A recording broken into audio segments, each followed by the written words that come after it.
I would have liked to count down like 3, 2, 1 or something like that, but this software doesn't do that. Hi world, this is BetaCodex Live. I am Ryan. On the right side of your screen, God, where am I pointing? I'm pointing over there. Right side of my screen is Niels Flagging. Hello, Niels. Hello, Ryan. Hello, everybody. This is our 52nd edition of BetaCodex Live. My son today said I should start a podcast. I said, today I'm recording the 52nd edition, you moron. I didn't say moron. But that's what children are like, right? They have no clue. They don't give a shit. But see, the thing about now, this is good news about StreamYard. So we have all the YouTube episodes. I can get them here pretty easily and get audio files out of them. So it's not going to be a huge leap to have, because I've been thinking about this for a while. And people don't necessarily, now, surprise, surprise, people don't typically have YouTube playing in their pocket when they're doing stuff, washing dishes. Yes, they prefer Spotify, etc. Yeah. He said, is it on Spotify? And I said, no, you douchebag. Not yet. We need a kind of creepy little guy like you to put it up there. But yeah, maybe we can do it at some point. Of course, I'm just kidding about my son. I love him very much. Do I? No, I love him very much. But he's definitely in the red. You know, you both are in the red. He lost a few credits. Yeah, he's not blue. He's definitely in the red. Speaking of other news in the Betaverse this week, as we talk about that, the new version of the 12 Laws brochure, not the brochure necessarily, but the graphic. You redid the graphic in surprise, red and blue. And so that's a wonderful thing. And it has very much it is in concert with the graphics that we have there. Yes. So I thought that was very cool. Yes, I did a redesign of the BetaCodex principles in several languages, English, German, Spanish, and Portuguese. So we have new visuals of those, and they are now in sync with the other three social technologies, which are self-structure design, relative targets, open space beta. So I put together kind of sets now, language-wise. So anybody... Oh, time for Spotify. Yes, Frederick. That's absolutely right. 52nd episode and we're still not on Spotify. What the hell? Right? Yeah, and if we were doing this, this would be a year if it was once a week, whatever. So but we have the best intentions, though, right? Yeah. I'm almost embarrassed to go back to the first few episodes. I'm like, oh God, what was it? But are you? Because why are you embarrassed? I don't remember particularly because the first episode was what would Drucker do, I think, and then we went into Ralph Kilman. It took a little while, but I'm sure if I go back on, fuck it, put him out there. I think that we started off pretty well. At the time, I thought it was fun already. Yeah. So, but yeah, the first episodes, maybe we had to find the rhythm, right, for this. Yeah. And today we're talking about language abuse, which is yes, indeed. And the rhythm, I guess rhythm, tempo, and groove. As I would say, you said tact. We could maybe have an episode about that. Yes. So the theme of our episode today. Stop language abuse. Yeah, like me talking language abuse. I think it was a little bit of a clickbait because you suggested something after. So I thought leadership, culture, alignment, those are universally destroyed. Leaders and leading and followers tends to be lumped in leadership, but no, it's relationships. And we ranted on about leadership and how it's abused, and the term the words leaderships and leading, how they are abused or abusive. In general, not so much leadership, which is abused, but leaders and leading, it's complete bollocks, as we framed it. So people might look up those episodes. We talked about that. We've talked about that. We've talked about and culture. I think we have a slightly different phrasing of it, but I think the thing, it's the shadow of the system. That is read only, because what can be changed is the system. And I like the Seth Godin, people like us do things like this, which is kind of, that is systems thinking, I think. But We've talked about that quite a bit. Maybe we come back to that in a different episode. I don't know. Mm-hmm. But and one thing we haven't talked about was the third word that starts us off is alignment. I've been seeing that a lot, and it really grinds my gears. So yes, you want to rant about it? I'll do a little bit of rant, but we haven't really talked about it for a long time. I said, but alignment implies, and it's often used that we will achieve alignment. We will have alignment. That from the top is that this team will be aligned, that I will align this with that because I'm in formal authority and management. That is used as a verb. To align something is to force it into parallel direction, and that is it should be agreement, right? It should Yeah, agreement would be the right term. Alignment is just a coercive command and control word, really, and most people actually do not recognize it. They use it embarrassingly often. Yeah. Is that what you meant? Lack of precision, I think, because alignment. If you observe that if there is agreement within a cell, among cells, and towards a market, you might say we are aligned. That's great. Yeah, but it's looking backwards and saying, as a result of what we have chosen to do, and that is the we point. That is the cell. So, not enough for necessarily a whole episode, but you had this wonderful idea of that each of us would choose 5 words of our own that newish that we would bring in and discuss. And yes, we both brought our top 5 of ugliest, meanest, most abusive organizational language to the show, right?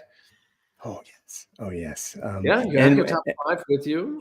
I have my top 5. I'll suppose I'll put the initial volume out there. Also, we have a comment from Frederick again, active in the comments on LinkedIn, saying he loves your chalkboard. Yes, that's work that's being done there. Thank you for commenting, Frederick. By the way, Frederick, if you want to participate and skip in with your own top 5 of bullshit, abusive words from organizations, you're free to do that through our chat function here. Absolutely. So my first word of the day is empowerment. Okay, empowerment. Yeah. All right, that's a 1990s term. Mm-hmm. I like to say. Yeah, it came up in the 1990s. I think back then it was invented on you or something. Yeah. Mm-hmm.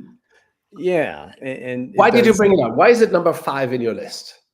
Again, it was number 5 because any of them could be. Well, one of them is particularly number 1, which I'll keep to last. But empowerment implies that I have the power, and I am going to empower you. Yes. That you must be empowered by me as you look up to me, and I'm going to bequeath you with this power. Yes. Somebody empowers someone, right? So. Yeah. And that I espouse empowerment. I believe in empowerment, as you sit on the top of the throne at the pyramid. It's close to those obnoxious notions of followers and leaders, right? It's kind of in there in the mix. Yeah. It will allow the followers to be empowered, that they shall have this much of power and authority, as opposed to being innately empowered to do that, having the power within oneself to take action and to engage in the socially dense system and forge agreements. Yes. And that's I guess I would hate to bring Tony Robbins into it, but it's like the personal power thing. So that's why yeah. Again, Tony Robbins, the motivational coach, or the guru. Again, what am I trying to think? He talks about of leadership. Oh, well, again, we're off. Yeah, we can go off on. But there's this. If any of you are interested, that is very critical, of course, a Netflix documentary about the cult of Tony Robbins. But really, I didn't know that. It's a fun thing. But that whole idea of the charlatans and snake oil salesmen of it, but But empowerment is almost like the the Elton Mayo kind of human relations. We're going to dribble the ice cream of empowerment and help you as those who are underneath me feel the sweetness of empowerment. I think it's great that you picked this particular word because, of course, when I started my professional career, my first employment, this was all the rage, right? Empowerment was a huge thing. And I think it also marks a turn of tide in management history, in that when that particular term came up and became fashionable, things started to be systematically rebranded as well. Was this like the Hammer and Champy? Yeah, exactly. Yes. At the time, Hammer, Champy, and so on, re-engineering, empowerment, and there was this new wave of humanizing things that were still inhumane. An inhumane concept like the leader-follower relationship, power over, as Mary Parker Follett calls it. And it was kind of reborn as a lifestyle, a religious closeness thing. This empowerment word, I think it conveyed all those messages, right? Mm-hmm.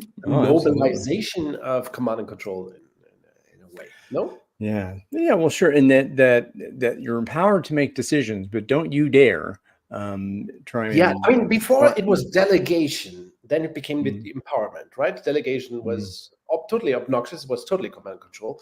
People still use the term, sadly, but delegation and empowerment, pretty much the same fucking thing, right? It suggests that you are in charge, but you're not. Yeah.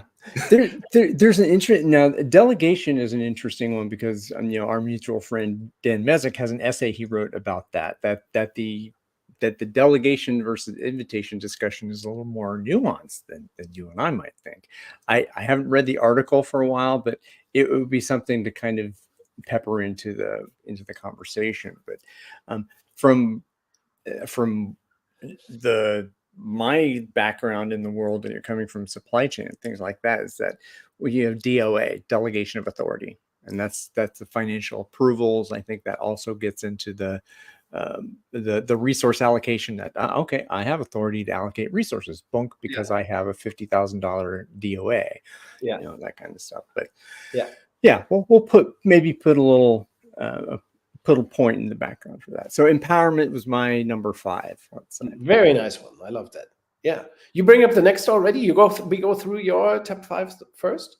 Oh well, we're doing this the first time. So you want me to bring up one? Yeah, let's see how long we go with. See how long of a riff we have with your number 1. Okay, so I bring up my number 5. Yes, you are. My number 5 is leads. Okay. Leads. Every trainee. Thank you. Every trainee contact. Every trainee. I'm losing your audio a little bit. Is now creating leads. Are we connected again? We are now connected again. So yeah. Any little contact that people have is now called a lead, and it is documented and archived and tracked and put into the statistics and analyzed and probably run through AI. So leads it's a really obnoxious thing. I have a few of those related words today here in my list. So generating leads, any kind of fuzzy, lousy contact is a lead. Any kind of a hunch is a lead, and it's of course a highly manipulative thing. So once you frame stuff as a lead, you get points, you reach indicators, and so you hit the target, and it probably goes into some OKR somewhere, So of course, leads are a nasty thing in the knowledge economy, I think, And I'm not talking about the British city Leeds with EE. I'm talking Leeds, LEADS. So it's nothing about leadership or Leeds, the British city. It's LEADS. A lead. I have a lead. We have 100 leads, and I think that's really Trumpish. Yeah. So a plural noun leads us in sales leads, lead gen. Yes, the exactly. the dehumanization of a potential sale, right? That Yes, and you you always exist have out the there in the expectation world of to be sales attractive. processes behind that as well, right? Yeah, Mm-hmm. yeah. That once you have a lead, there is a. We will get into this in a while, maybe. There is a statistic probability that this will be a sale. Yes. And that's just bullshit. It's just bollocks. Yeah. So I find this is particularly nasty. So once you start with those kind of word, it's humanity of business is gone. It feels transactional. Totally. That it's not relational. That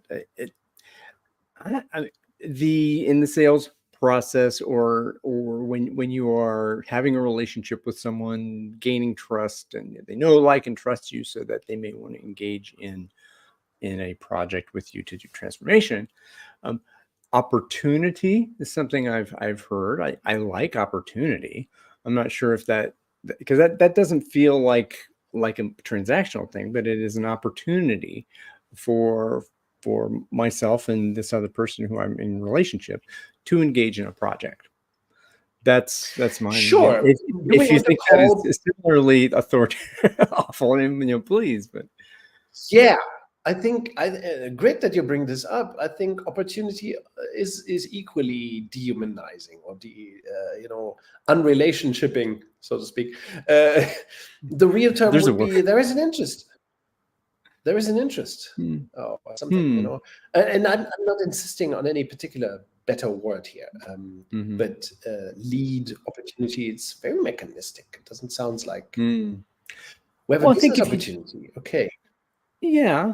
I think if you talk as a noun, not necessarily as, oh, this person is an opportunity. I'm not identifying them as an opportunity, but there exists an opportunity for us to work together. I think that was my for opportunity. Yeah.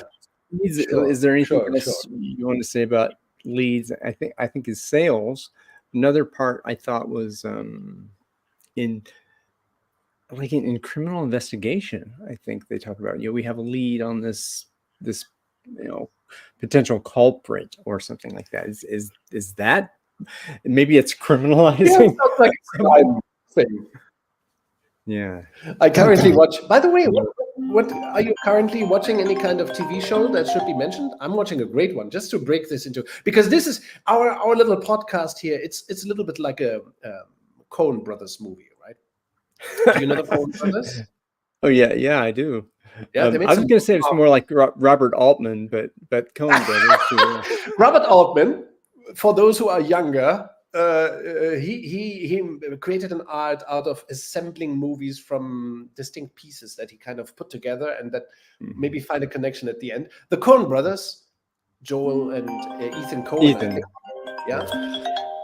They have this concept that they have a consistent story. The Big Lebowski maybe is their most famous movie, but they made Fargo, I think, as well. Yeah, No Country for Old Men. No Country for Old Men. So many great movies, fantastic movies, really. And they have this principle that after a while there must be something like a dream scene or something weird or very odd. So they break the movie, the flow of the story through intermissions that do not make much sense sometimes. It's like c'est l'art pour l'art. It's the art for the art's sake. So we can do something like that. Just interrupt our little serious talk here. What kind of so this is somewhat embarrassing for me, thinking I have a decent vocabulary as a native English speaker. Well, Niels brings in a word that I have no idea what it is. Which one? Salapala. I think you said that. Yes? Did I? Which one? Yeah. Salapala? What you said? No, I didn't say that. So I do not know that word. Does it exist? No. It was like, I don't know. But you're my current bullshitting me. The TV show I'm currently watching and enjoying a lot is called Trouble from Australia. It's wonderful, with an American lead actor, 2 American lead actors actually. His name is Thomas Jane. He also appeared in The Expanse. Particularly in the first season of The Expanse, and he plays an American who lives in Australia. And it's a wonderful, wonderful TV show. Really, as good as Fargo, as good as True Detective. Really good.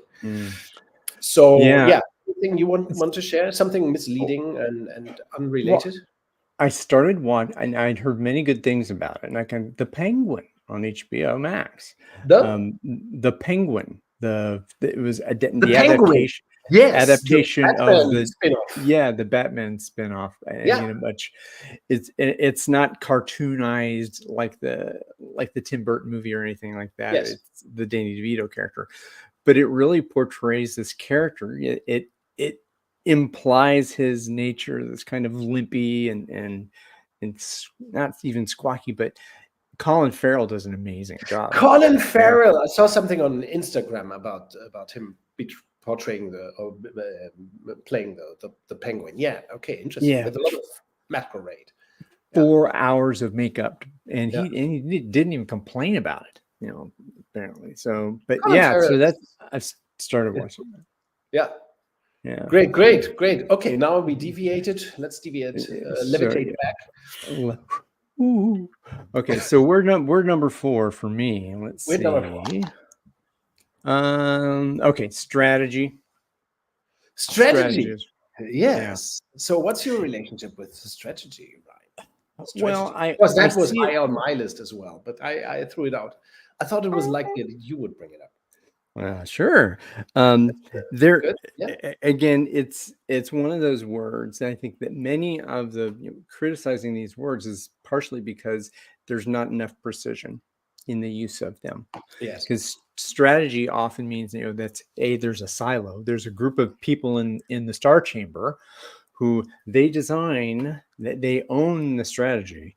And they develop a strategic plan. Of course, there's the red flag. There's a plan that we can predict according to our strategy that this shall happen. And if you are not in alignment with that particular strategy, you shall be. Hey, you didn't hit planned actuals for this strategic goal. That's one thing that came up, is that it is another of the tools that's abused, this language abuse thing, that's abused to keep people in line. That's not in line with our strategy of this company, and that says, okay, so there is a redeeming piece of that. If strategy represents a set of core principles, shall we say, that are long term, this is the strategy of this organization. It was built from 1 to 2 to 4 to 8 and scaled into this based on a long-term vision. Yes. We talk about that. And vision probably is another one of those things that these words are used to manipulate others. But again, the idea of what activities are strategic in terms of the long-term direction of an organization. So, but strategy, and you'll love this one, strategy execution. That one may have come. Yeah. I actually 20 years or so, I bought a book by then one of the greatest business gurus. He supposedly he was like the Tim Robbins guy. What was his name? He supposedly didn't have a real home. He spent all his time in hotels. He was so successful. What was his name? Ram Charan. Yeah, Ram Charan. He wrote a couple of books. He wrote a book about books about strategy, and then he wrote a book about execution, which became a super bestseller as well. Yeah. Total bullshit from my point of view, because once you separate strategy from execution, what you strategy and execution, that's just like command and control lingo, really. Mm-hmm. So I set the strategy, you execute it, and you report back to me. The underlings, the minions execute. Yeah. Of course, strategy is for the grandiose, for the Ram Charans, the CEOs, the brilliant minds,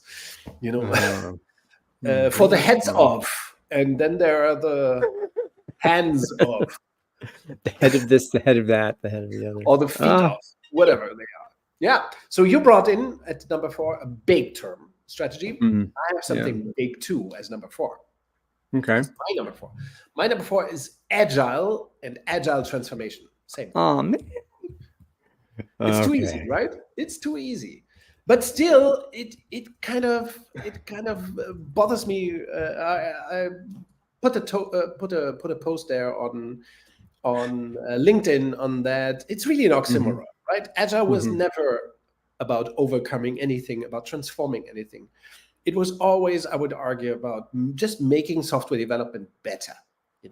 It was always an optimization strategy and an optimization thing. And then it got, aggrandized. It became a movement. It became a billion-dollar industry. It became the agile industrial complex, as we all know. And then it had to become transformational. It had to be attached to, leadership and change and revolution and bettering the world. It became, today we have AI, but 7-10 years ago it was all agile. Does anybody still remember that? It was agile, then blockchain, then AI. I think now agile, it's just always on the garbage. It's already on the garbage heap of history, right? Well, it's been, again, it's one of those things that it was pure, clean mountain water when it came down at one point, when the folks in the room getting together at Snowbird, and say what you will about who they were and where they were, but it has been poisoned and polluted and used for and nobody ever tried to defend it, except a few people. There are a few exceptions. We are talking about the mainstream here. The mainstream never tried to defend anything, to shield agile or agility from banality. So the principles were abandoned first. Let's say the tools. Even OKRs are attached to agile or vice versa. Has become such an obnoxious thing. Well, the scaled agile framework has chewed up, OKRs and that kind of. It was a breaking point.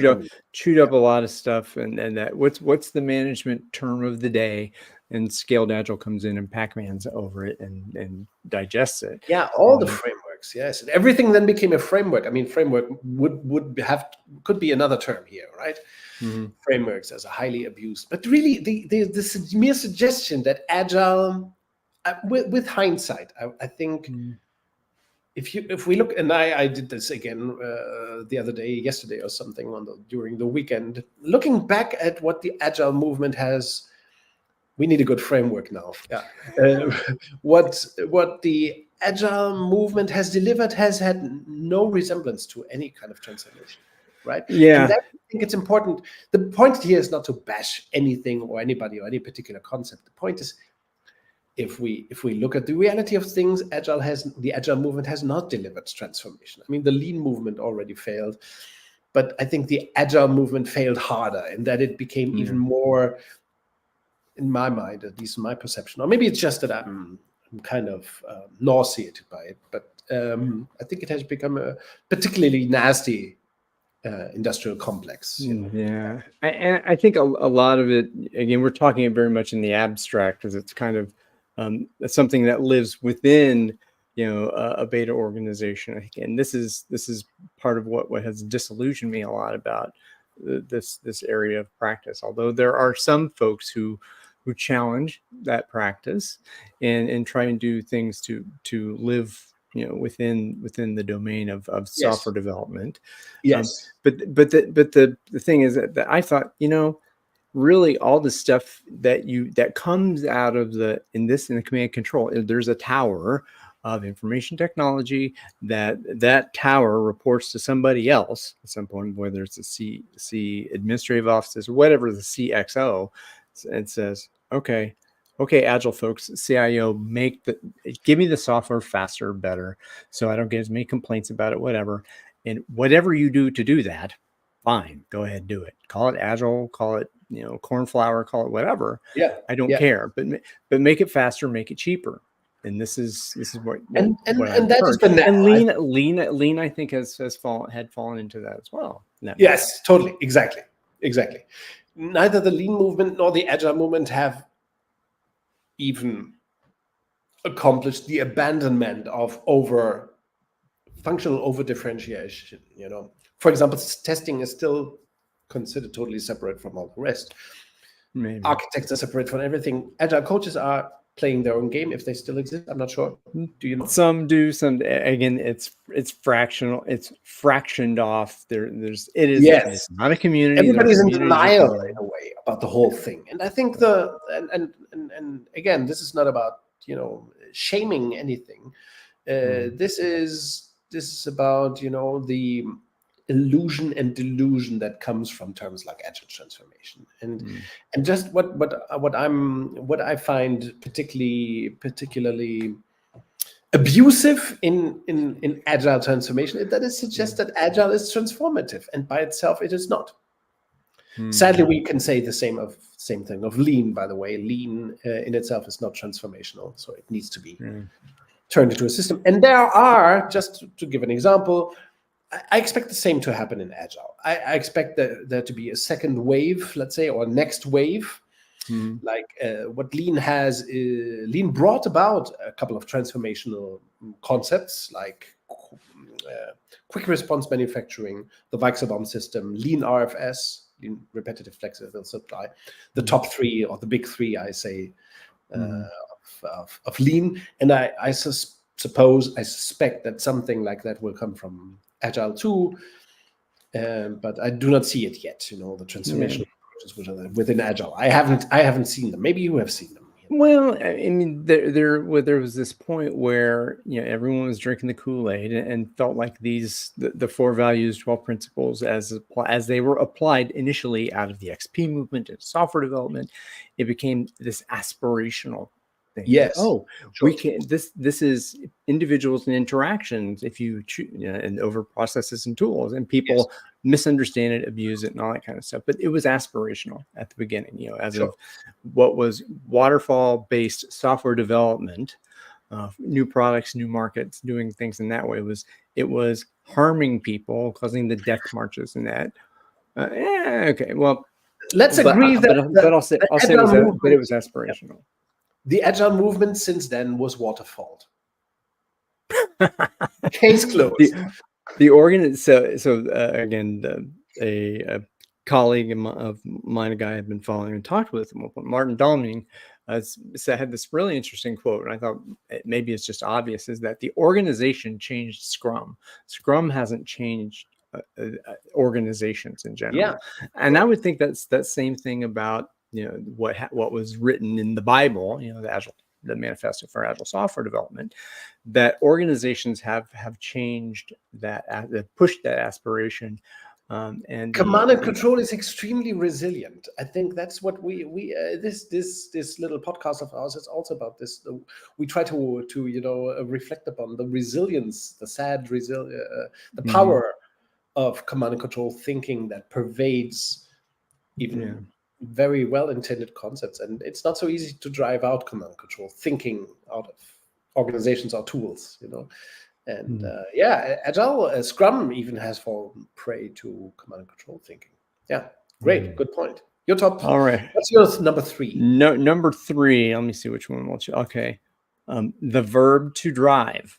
So drive, as in to drive change, as in there is someone driving this bus. It is me, and I shall drive change. And that, we have change agents here that, on the resume, you must be able to drive change.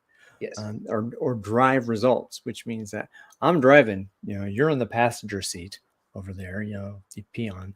I'm driving. Now you can't drive, or if there can't be more than one driver in this car. I am the driver of change, and that is, I shall place that label upon myself. In this egotistical way, I'm a driver of change. I drive change. And drive results. Yeah. And that as opposed to working together to achieve results, that the group that is present in the market agreeing how to do the work strategically to get together to serve the market and to and that the drive, again, this is say what you will about Dan Pink, again being this pop psychology guy, but the combination that he says his drive is really it's McGregor. It's intrinsic motivation.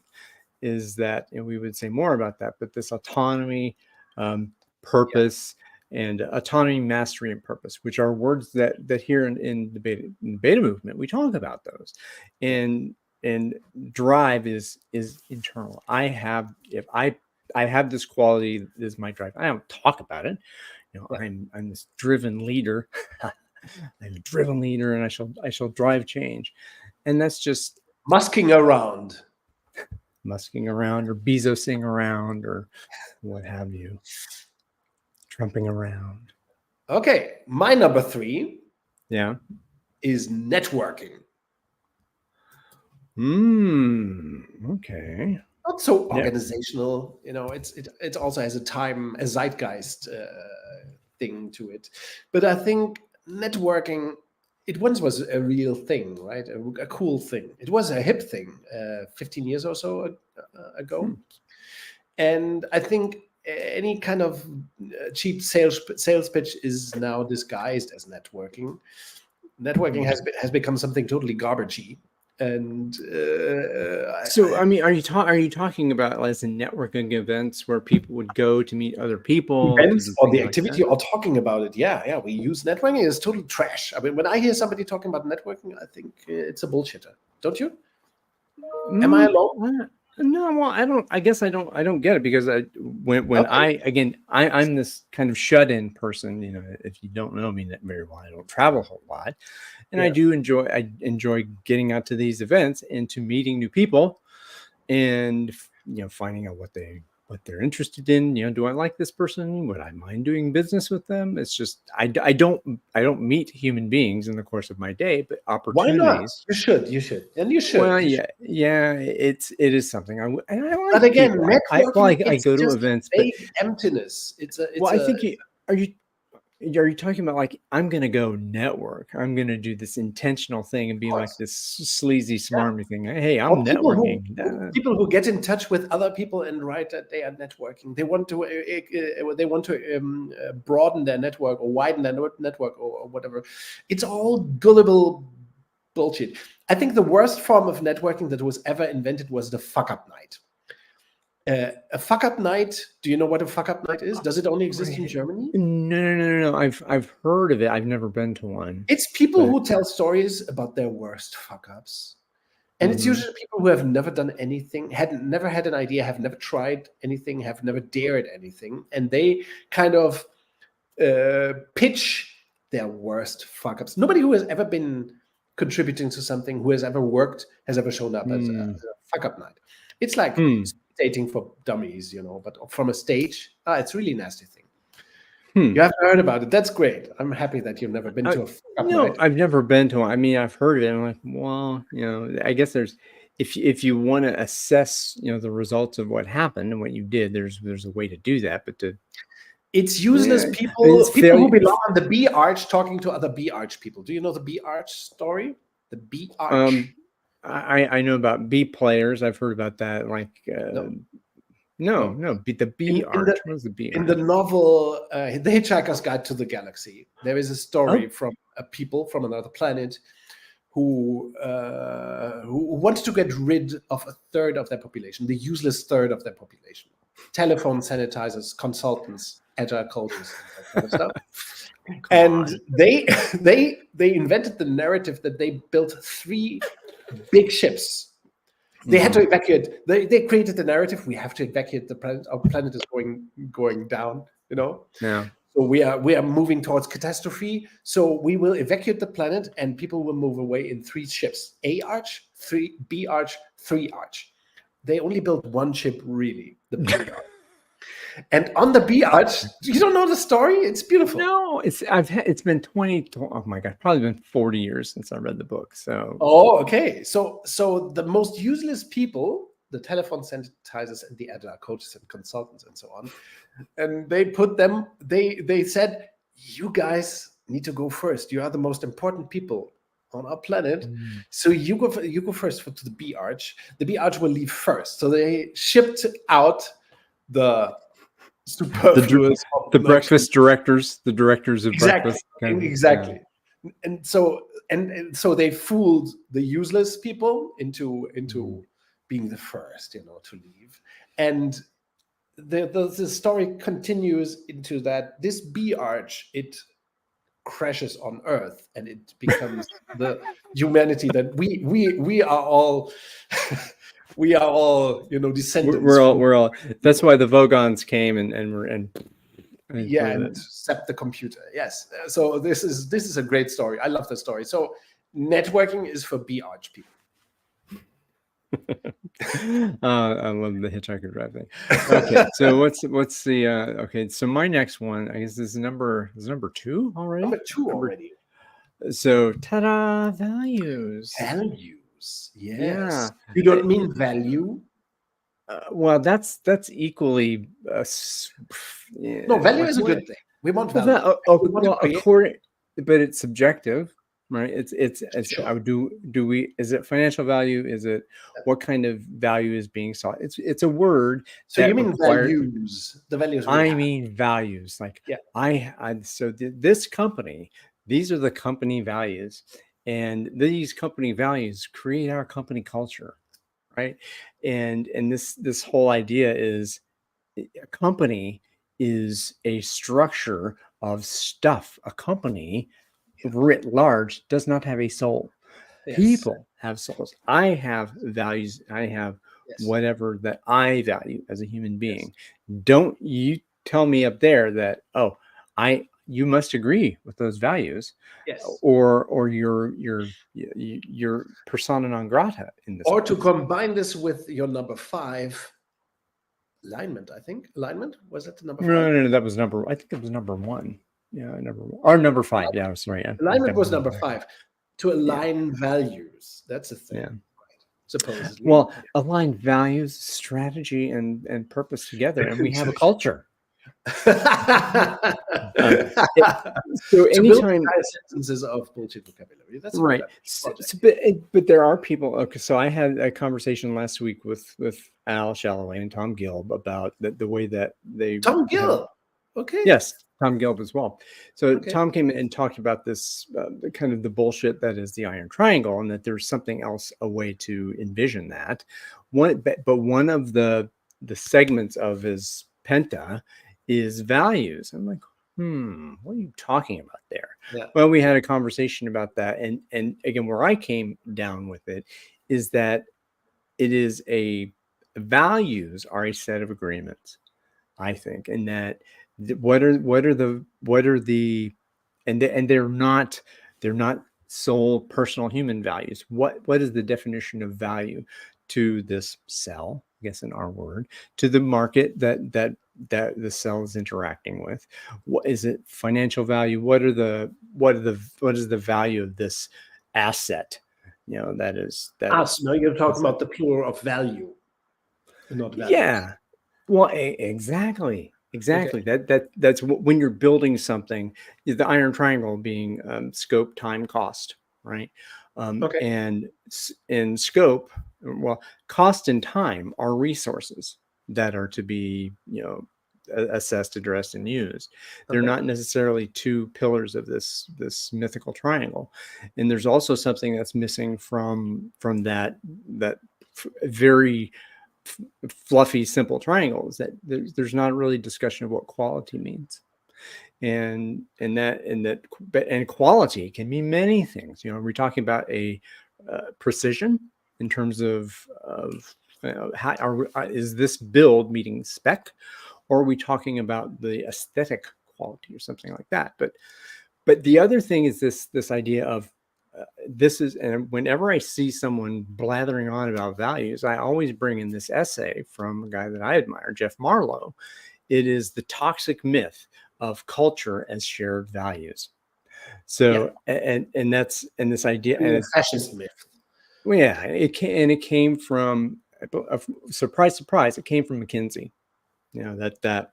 Oh, really? So, yeah. So there are the shared values, and this is the soul. You shall abide by these values. Yes. This shared values. I think that's more specifically is the oxymoron that you bring. Yeah, sure. Well, maybe the things that I value are similar. They are aligned just as coincidence, but I'm but that's like talking about, it's like, who cares? You cannot have a company with, you cannot have a company with 10 or 100 or 10,000 people who have shared values or aligned values. It's impossible. And that I think comes into the whole fascist thing when you talk about that. Yes. That it's an brutal also simplification of individuality. It's a slap in the face of any kind of attempt to have diversity and to be tolerant of diversity and open to diversity. And it's a shameful thing to talk about shared values and aligning values and so on. Yeah, and to soften that a little bit is that when you and I, let's say, are dealing with each other as human beings, person to person, we have a conversation about what is meaningful to us, and we have a relationship with, we're doing these things, and my values are this. What are your values? And still, we cannot align our values. It's impossible. We can talk about our values. We can disclose values, max, or something that comes close to disclosing. And it comes into the Folletian versus the Taylorist, right? So this Taylorist thing is that we build values. Here they are. They're there. But if I talk about my values, you talk about your values, the person 3 and 4, that then there's an integration, right? That through this relationship that is being built artistically, musically, to create art for people we care about, then that's it just becomes a who cares, because it's us being human beings together and relating with one another. Yes, all this babbling about values and so on, I think it's just totally obnoxious. It's part of an intrusive, disrespectful attempt on leadership as well. It's a command and control thingy, totally, in my mind. It's imposition, if you will. Yeah. Right, so that's my number 2. What is your number 2? Okay, here's my number 2. My number 2 is not sure if we ever discussed it, maybe recently, because it has come to my mind again. It's related to sales, and it's the word funnel. Funnel or sales funnel, And I think that's a really terrible thing that pervades organizations. Thinking of that business happens or is generated through a funnel. It's ridiculous. It's like feeding a person through a funnel. So our organizations are fed with fat leads through sales funnels. Okay. Exactly. Gobble it up. Yeah. So and funnels. The whole notion of funnel, I think it's very pervasive. I remember that when I first heard about the term funnel for the first time when I visited the computer technology fair in my hometown, Hanover, the CeBIT as it was called. It doesn't exist anymore. And I visited, I think, the SAP booth or stand. It was really an expo, a whole hall almost at the Hanover fair, or the CeBIT fair at the time. So SAP had a huge presence there, and they had people talking about sales funnels. I was still studying administration, or maybe starting to study administration. I was interested in marketing, and I thought at the time it was a brilliant idea to cluster your sales leads, the opportunities, into different segments of the funnel, which then in the logic of the funnel, you have a lot of early contacts or opportunities or leads, and then they become narrower, and you have proposals, proposals, contracts and then you close, and the deal closed at the end of the funnel. So you have this kind of ending and a huge massive funnel at the beginning. So this kind of logic, it seemed brilliant to me at the time. At the time, I thought, this is an amazing idea to visualize sales as well. But of course, now I know better that it's really a part of this steering and oversimplification delusion that we have in organizations, that we can drive sales through the funnel. It's very related to your term drive, right? And that there are probabilities and statistic. So we need to have 100 opportunities to have 3 sales closed sales. Okay, I thought closing was going to be one of your words there, but maybe not. Closing maybe is very related to this. Yeah, it's part of the mess. Well, the thing, and also the probabilities and all this bullshit, and counting. So you're saying that it's treating people as numbers, dehumanizing them, and say that. No, that's not the point. The point is that the idea to drive sales through funnels is oversimplified. It is part, I think, of the empowerment thing as well, that you think of salespeople doing sales. You do not think of sales as a process of relationship with clients. You see it as a mechanistic thing that can be managed and driven through the funnel. So usually when you have discussions about funnels and the probabilities and the quotas and whatever is behind that, and the percentages and so on, and the targets, it means that an organization has no understanding of the complexity of sales, of the relationship with sales organization, of the sales organization with the buying center and so on. Well, I think this also comes down, maybe what I'm thinking of is the idea of the social media marketing kind of world. Sure. That so I'm gonna do an email blast from the click to the close. Yeah. So 100,000 clicks, and then you have 3,000. And that the people who click there go to this thing for you, and the people who go here go to a live event, and the people go to here and people, of course, it leads to organizations only talking to themselves instead of thinking of clients and markets and relationships. It leads to mechanistically optimizing certain indicators or opportunities or whatever it is, contact points and so on. So it's really an organization that allows talk of funnels internally is lost.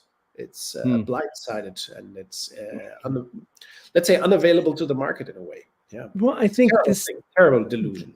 Well, and I will take that on faith and to kind of want to go more into that, because what I'm sensing and kind of feeling about this is it's the efficiency, right? How efficient is your funnel at getting people in there, as opposed to that's part of the lunacy of the funnel discussion. Efficiency. Yeah. So this efficiency, conversion rates. Yeah. Okay. What are you converting? I'm converting you into something else. Okay. So I get the dehumanization of that. Also, the sales process. But it's more. It means that an organization is talking about the fiction, let's say, the complicated surface of the sales process, which is also a lousy word, to describe that. Instead of working relationships, working opportunities, working, making proposals, understanding the client problem. I mean, we're not talking about consumer markets here for a moment. If we talk about B2B or services or so, you have to understand the client a little bit. Yeah.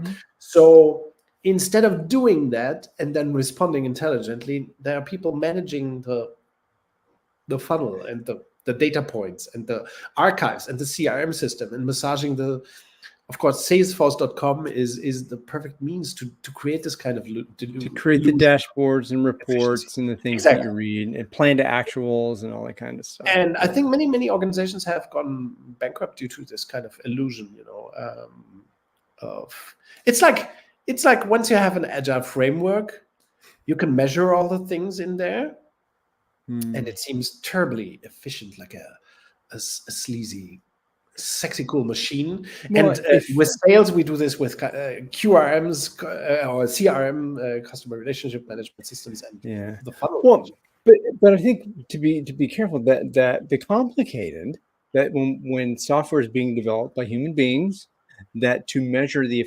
efficiency of is this a bug, is that a bug, why did this fail, and all this kind of stuff, to have the metrics and have the telemetry to do that kind of stuff, that's valuable, but when you're measuring the complicated to serve the complex, I would that doesn't feel awful to me. I think once you start measuring in software development or in sales, you're doomed. You shouldn't measure. For example, in software development, I just need to understand if my whatever features are relevant if they are deployed and if they are relevant. But to measure the amount of if I start measuring the amount of features, I'm already going into the manipulation cycle, the delusion cycle. Yeah, in some way, really how many features you deployed. So yeah, at this macro level, and using that macro level to enforce compliance with some bit, so that people somebody gets a bonus because of all that stuff. Yeah, but that's always when you create the measures, the perfect measure, the efficiency measure. You mentioned efficiency. It's very well placed in this context. Yes, once you start trying to make efficient what's really a complexity thing, a relationship thing, or an effectiveness thing, it's a slippery slope down the mountain of command control. You go into the border of manipulation. If you're doing measurement related to human beings and human activity, I think you should measure. I agree. I think that's horrible. Teams should measure financial results in the periphery. That's all we argue about in cell structure design. That most teams in the periphery should measure themselves by financial results, and the others should get paid. The centers should get paid by the periphery for services delivered, which might be features. Well, I think there's some precision. There's some additional precision to talk about as far as that's concerned, because when we talk about Deming, we talk about the funnels. Something is we didn't talk much about sales. Okay, so there we go. So now we are at the number ones. The number ones, and so my number one is the word "we." Really, we? Okay, that's surprising. What's behind? Because that as soon as we begin talking about we, when there's more than just two people involved, then we need to do this or we need to do that. And it's like, hey, wait a second. We should. Oh, those are two horrible words. I should have put should. I should. We should. Someone should. Somebody should. So the thing is I was kind of the insidious nature of this word was brought forth to me by a very dear friend a few years ago, and that you're talking to me about we, but you and I haven't really talked about this enough to say that do I agree with you? Yes. I don't. Yes. And don't include me in this shit. Yes. Yeah. And this is also part of the invitation stuff. Yeah. And that when open space happens, so here's what I'm going to talk about, or in whatever, post it on some board, whatever. Here's what I'm going to talk about. I'm going to go here, and that's what's going to happen there. And the people who come to that session, that conversation creates a we. So you don't fucking we me. Don't we me. don't we all over me. Don't we on me. So that's my number one, because it assumes a lot. It's the base, and what if to avoid imprecision, what I would say, as a group, we as a group of practitioners of this thing, my assertion is that to get what we want as this group, you have to do some gymnastics around it. But the point of, okay, as this, first of all, do you agree that this is the we? Okay, now we can talk about we, because we're talking about something specific. It requires an invitation and agreement, not alignment. Yes, if you have this is I wanted to go, and it would take a whole season to go through the whole distinctions, the word document that you put out there, which is a great reference. I don't have show notes, damn it. I don't do show notes yet. I have to, but I should do show notes. We should do it. But the article you wrote that has the pairs is very it changes the brain to think about that these words, it's important what words you use. Sure. And to bring me back before inviting your number one there, is that a beta organization, I believe that it's changing how you speak. It is changing the language that you speak and how you think about what is it that's happening here. Yes. And to talk about cells, to talk about relative targets, to talk about tact and tempo, to talk about Filletian versus Taylorist, talk about the Taylor, all these concepts that they are important. That's why in an open space beta, there's this period of here's the information, here's the knowledge that has been developed to make this thing happen. And it's important that there is agreement among the people who are going to do this thing that cells are going to happen, right? Agreements are going to happen. Yes. And the federation is going to, so all of those things that are not like, I manage you, I manage your performance, and we must go plan to actual and meet the strategy. The we must be deserved, right? That's I think the point, right? Yeah, that very much. That's a great way of putting it. The we must be deserved. We must agree on we, or we are not a we. And in command and control, there's no legitimate we. There's just weing people. Interesting. Yeah, we should riff on this. There's a we one. There's the we one. So what is your number one? My number one, my dear friend Ryan, my number one of 5 obnoxious terms or abusive language, abusive words, is a classic. It's mindset. Mindset. Mindset. It's a popular word. And I think it's total garbage. Yeah, the mind is not set. Nobody's mind is set. It's another one of these. Everybody's the same. It's very much like values, right? It comes from the same school of intrusive command and control. Gobbledygook. And this, and again, it has become, the agile mindset was fuck it. Yes. And so, and there's a way that you can kind of worm around it if you want. But when you're talking about something that's set, like Carol Dweck, the what's the name of the book? But the fixed mindset and the growth mindset. I hate that in particular. You like it?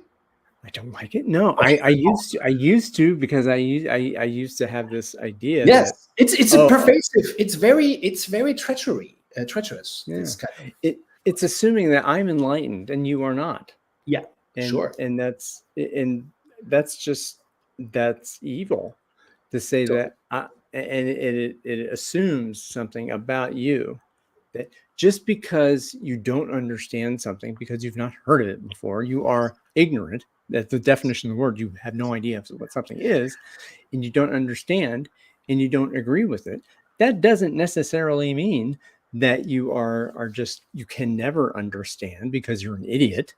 No, it means that partially it's on me to attempt to understand you as a human, to communicate with you, to have a relationship, to say judging. It's a judgmental term. Yeah.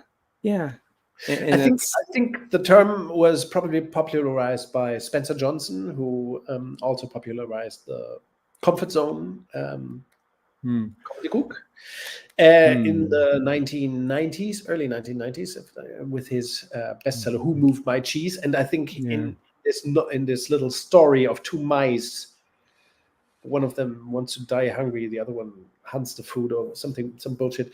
It's just about those 2 mice, and one has the right mindset and the other doesn't. And the mouse that doesn't have the right mindset is the one in its comfort zone, and so on. It's really judgmental, terrible judgmental concept. And of course, this has influenced a whole generation of managers and employees, So, and I think it's also so popular, so widely claimed, this mindset thing, that it is kind of acknowledged, like other ridiculous words. We don't have to be specific here about other terms, because we could do another episode probably. And mindset is, I mean, it's in psychology, it doesn't appear, and for a good reason, because there is no mindset. There's the fluidity in learning. We know that there is a fluidity of, opinions, positions. Everything is fluid. Of course, our values do not change much over the course of time and our lives. They change little. But there is no such thing as a mindset, right? A mindset is really just to say something that you are dumb. You do not change. You have the wrong thingy there. Janina, gracias por comentar. So I do not really know in Spanish if there's a word for mindset. But okay, mindset is terrible, I think. Yeah, this whole notion of other people have the wrong mindset, and this is really just the only thing that mindset does is to say that you don't have the right one. It's like race, right? Once I talk of race, I'm implying that somebody has a right race or a better race, or there's no other use for that term. We cannot make that there's you're different. You're the other. You're them. You're them. Yeah. Mindset is something to others. Yeah. A word to make others, to diminish others and judge others. So it's a terrible thing. Yeah. Judgment. Who is to judge? Who has the right to judge another? Although we talk about 12 we should work with each other, for each other. That's our anti mindset, right? Yeah. Let's work let's be a team. Let's be ensemble. Yeah. Let's create the organizational music together. That's it. And that requires no judgment of your mindset. Just play the fucking bass, bro. Just play the fucking drums. And I play something, and maybe it's just percussion. That wasn't asking for percussion. Maybe I just so the comfort zone and safety zone. Oh, Yoko. Comfort zone and safety zone, I think, is something I would want to go deeply into and kind of tease out a bit at some point. But it's not in today's scope. I don't. Yes, we did the top 5. We did the top 5. Yes. If we close the top 5, if those of you who are out there in the Betaverse are inspired to put another list together of words that you see being used in public that are very alpha, and folks are using them imprecisely, or they don't realize how alpha the language is. Because hey, I was there 2-3 years ago that I didn't realize that the words that are used so often and are taught as gospel in many of the management schools here. I know here in the US, and I would assume also in Europe and elsewhere in the world, is that those words, there's more precision to them. And again, if those of you out there recognize more words that we're not talking about or anything, I'd be willing to have another episode on this, because I'm a word nerd. Anytime. Self-identified word nerd. Great. This was fun. Thank you very much, Ryan, for bringing your top 5, and let me bring mine. Yeah, thank you for yours. Yes. Final word? Hey, when it's over, it's over, and I think it's over. So, baby, it ain't over till it's over. Oh, and there's this beautiful Level 42 song. So very sad song. Because it's over. And I ain't coming back. That's because it's over. On the album Running in the Family, but 1987 by Level 42 on Polydor Records, I think. So there we go. At some point, we're going to have a theme song, I think, to our little episode here. Catch myself.